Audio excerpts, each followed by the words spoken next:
Ladies and gentlemen, it's the Trinity Challenge!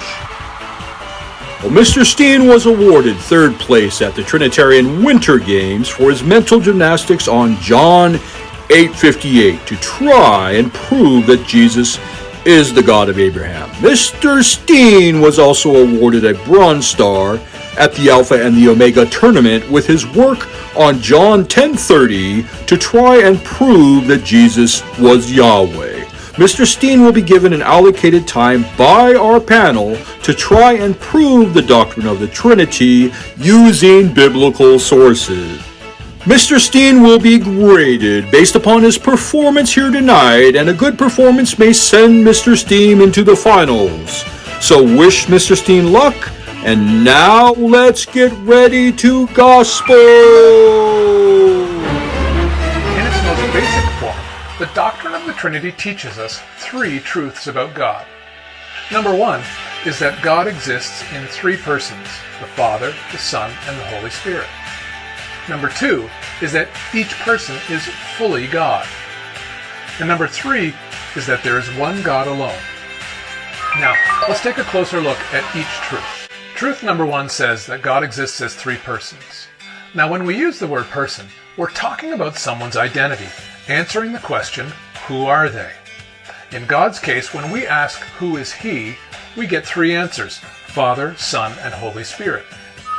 And the reason we know this is because when the Bible talks about the Father, Son, and Holy Spirit, it speaks as if it's talking about three distinct and unique persons.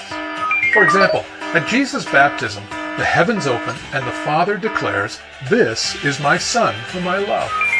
In the garden before his crucifixion, Jesus prays to his Father, "Father, not my will, but yours be done." And in John's Gospel, Jesus says to his disciples, "I will ask the Father, and he will give you another helper, the Spirit of truth." So the Bible makes this first truth pretty plain to see. Anytime the Father, Son, or Holy Spirit are presented as engaging with each other, it uses language that indicates one person interacting with another. Truth number two teaches that each person is fully God. The reason we know that this is true is because when the Bible talks about the Father, Son, and Holy Spirit, it also uses language that is only used when talking about God.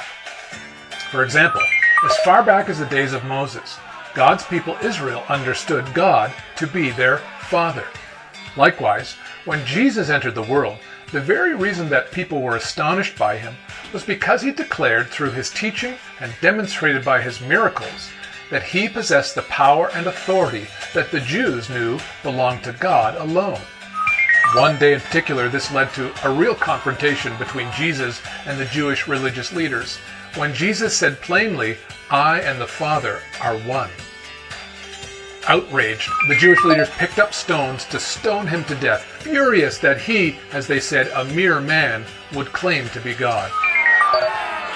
Evidence that the Holy Spirit is also equal with God is Jesus' command to his disciples that they baptize new believers into the name of the Father and the Son and the Holy Spirit, thereby placing all three on an equal level. Now, this would have been unthinkable for a Jew if the Holy Spirit were not equal with God, since God stated very clearly in Isaiah 42, "I will not give my glory to another." The third thing that the Bible makes abundantly clear is that there is only one God. In fact, the Jews would recite a prayer every morning taken from Deuteronomy 6 that says, "Hear, O Israel, the Lord our God, the Lord is one." So just to review, while it may be hard for us to understand, the Bible clearly teaches us these three truths about God. Number one is that God exists as three persons, Father, Son, and Holy Spirit. Number two is that each person is fully God. And number three is that there is one God alone.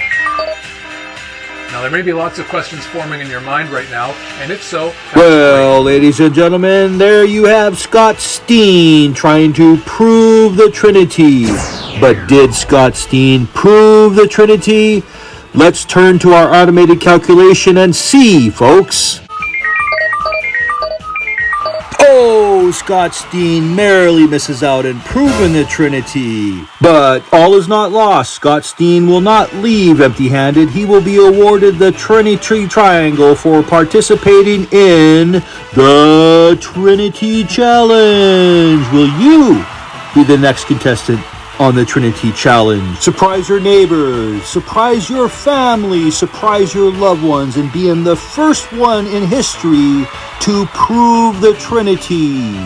Now, with that being said, till next week, God bless you, and peace and love.